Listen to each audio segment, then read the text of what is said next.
What's up guys, Chris here again with another chapter review for the Four Knights of the Apocalypse. And this series is actually really starting to amp up, and this chapter alone is really helping to set the stakes for the series and answered a few questions from the last two chapters with the introduction of the Coffin of Eternal Darkness, which was a very important item from the previous series, the Seven Deadly Sins. And we're getting set up for the new character Anne, or Galahad for her full name, to join the main crew, and with an eventual full rematch between Percival and Ironside. The stakes keep getting higher, and I honestly think that this series really can be just as great as the Seven Deadly Sins if built up pretty well, and with how Suzuki manages to write the characters, their motivations, and the overarching story, and how he implements the Seven Deadly Sins into this series. But without further ado, we're going to get straight into the video. But before that, don't forget to like and subscribe to our channel and hit that notification bell for updates on future videos. That way you can be updated whenever I make a new upload. I'm also starting to do stories on my channel just so I can do some regular uploads, even though they're not much, of my daily life, stuff that I am reading currently, and my collection of manga and stuff like that, just to kind of give you guys a sense of what I'm about. And also, I am also very close to reaching 500 subscribers, so really help me reach that goal. Let your friends who enjoy this content as much as you do subscribe to our channel so they can watch me talk about this series and give my own personal take and theorycraft about what's going to happen in the series, and my own personal thoughts. Without further ado, let's get into the video. Now, back in chapter 15, we basically got an introduction between the main group and Anne, who mistakenly thinks that they are working with Ironside, as they had ended up finding the final piece to the Coffin of Eternal Darkness, which is something that Ironside has in fact been looking for and has been asking members of the town, especially by the end of the last chapter, to help him look for it. As well as seeing that he has been lying to this town, thanks to the idea of what Anne's ability to tell if someone's lying or not, to show that Ironside is hiding something or is not completely telling everyone the full truth of what he's really doing there. And by the end of the chapter, we have the main group spying on Ironside as he's making some big declaration to the town about the Coffin of Eternal Darkness. And that's where the last chapter ended off. So now, let's start off with chapter 16, Sistana Shaken. And one quick thing, I want to state that I really like this new color page, as well as the fact that now we have confirmation of what Anne's hair and eye color are, like nice light blue. I like it. And a lot of times I keep forgetting that Ironside has reddish armor, so it is something that I honestly really do kind of wish I knew beforehand, that before forgetting. But that's just me. Anyway, the chapter starts off with the main group talking about how Sin left off the last chapter, saying that if Ironside gets the final piece, it'll basically be hell on earth for everyone. As the main group asks what's going to happen if that thing is completed, Sin goes on to explain what the coffin was used for. It is a magic item that was used to seal away the Demon Clan, and that the Goddess Clan's sacrifice was the trigger to sealing away the Demon Clan. As we actually get full-on confirmation from Donnie that the Demon Clan hadn't appeared in Britannia, and it just straight up disappeared after the Holy War 16 years ago. So once again, the Holy War ended 16 years ago, so Percival and the other four knights were born right after the battle with the Demon King and the final arc of the Seven Deadly Sins. Sin goes on to says that he'll explain to them about the demons and why they're not around some other time, which I presume that now that Zeldris from the end of the Seven Deadly Sins is most likely ruling over the demon world in Meliodas' stead, since Meliodas is currently the king of Leonis, that he has basically kept the Demon Clan in the demon realms, as so they do not cause any trouble in Britannia. At least that's what I believe. It could have something to do with what's going to happen with the Seven Deadly Sins movie, but that's neither here nor there. Sin then says that the problem right now is the trigger for the seal, as Nazian comes to realize that the trigger, that Sin just said, was the Goddess Clan sacrifice. And Sin says that there are no goddesses around anymore. So you kind of get what he's trying to say. As even Percival realizes this, Sin says it, just straight up says it.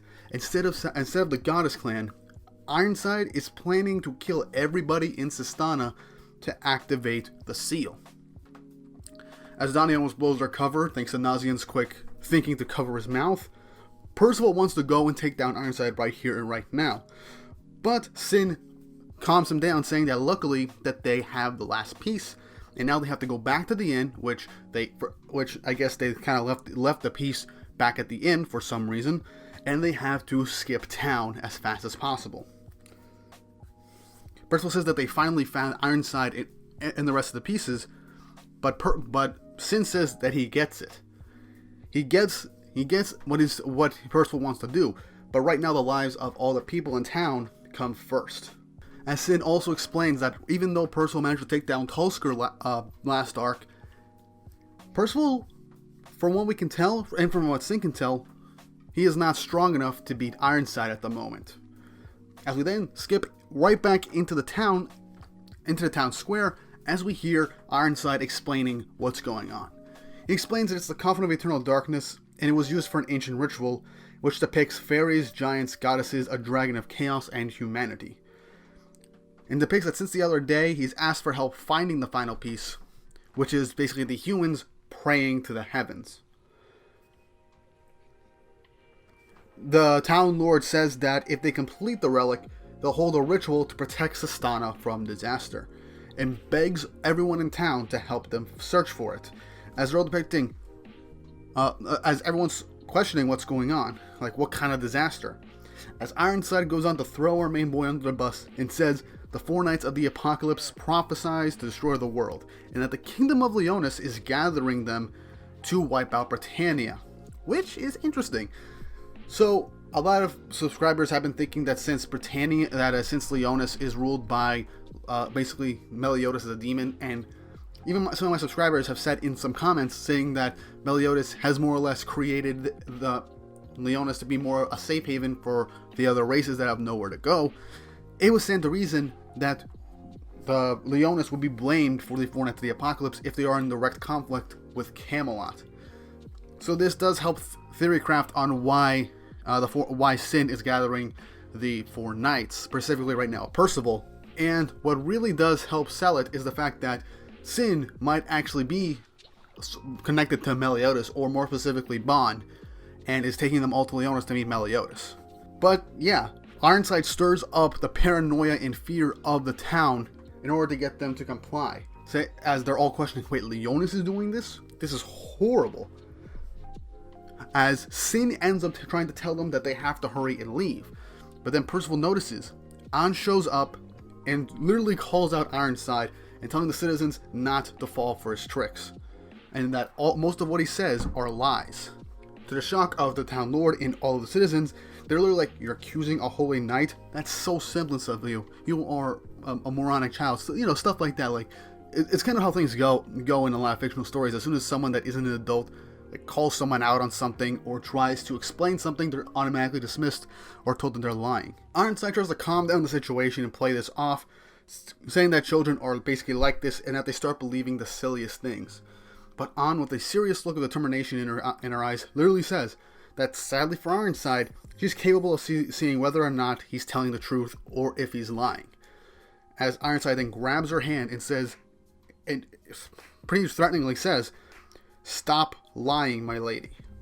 As we get confirmation that her being able to tell if someone's lying or not is part of her magical power.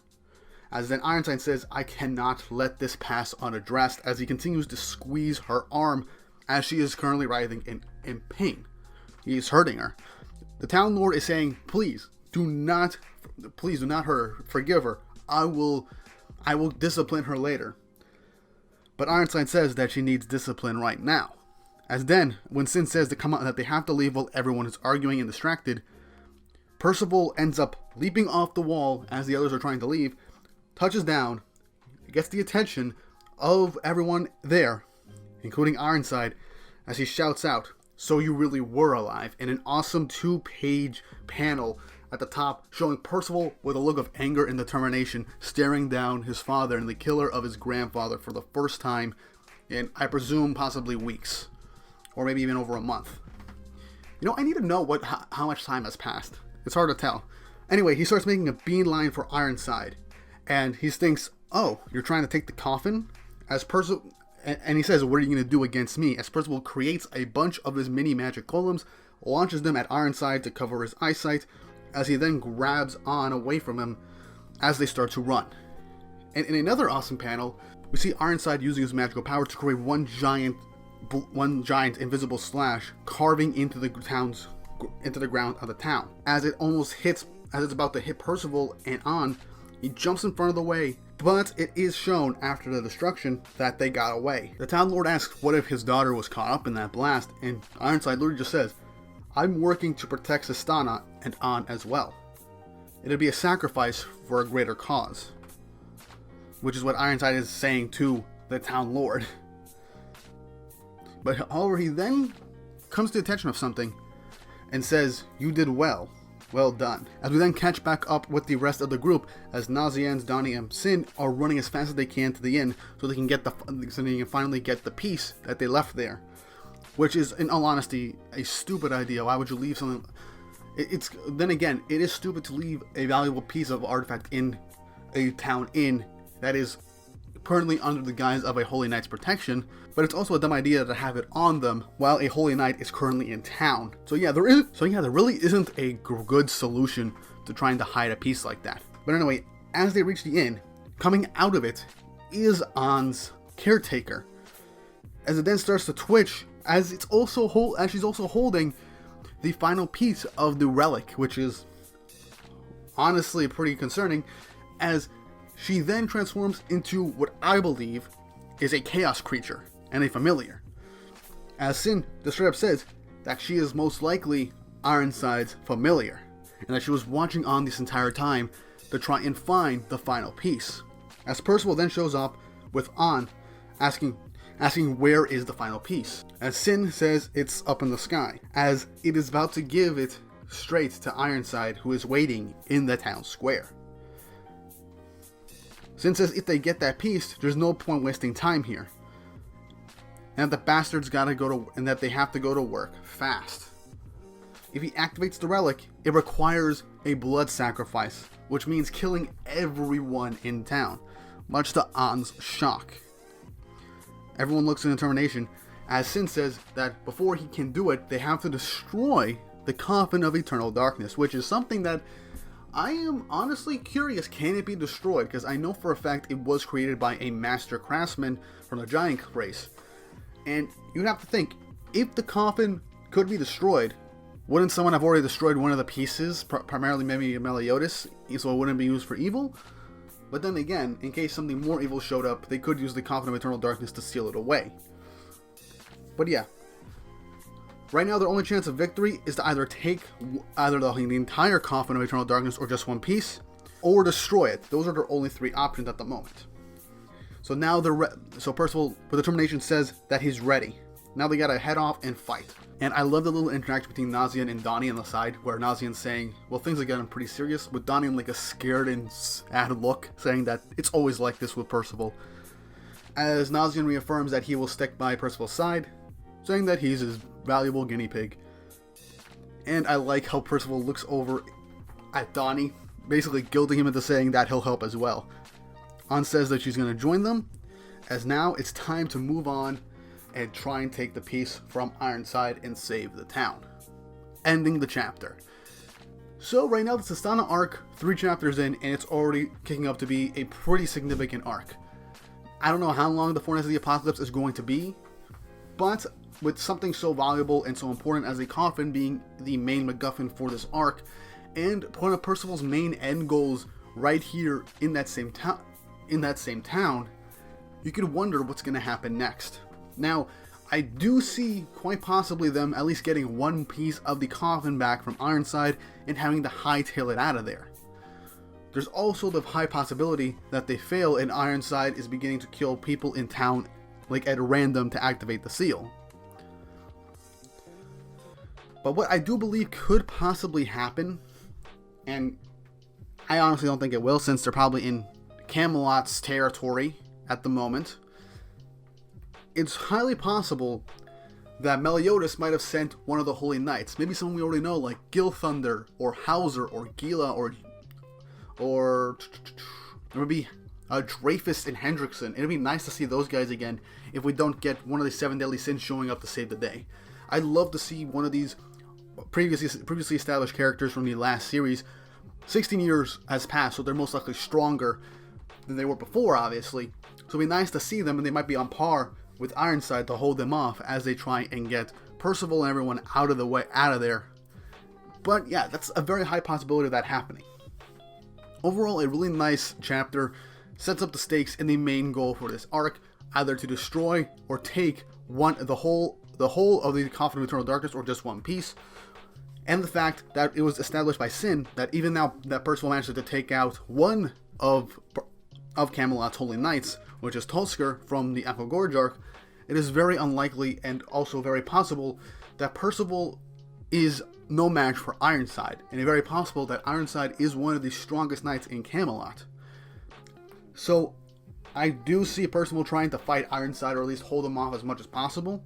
And now that he's unlocked his magical power to help himself regenerate and craft items and stuff like that, I do see him holding up a bit of a fight against Ironside, but him ultimately losing in the end. But yeah, that's really all my thoughts in this chapter. And with what's going to happen next, I have no idea whether they succeed or fail. It's completely up to Suzuki and what he thinks the story will need.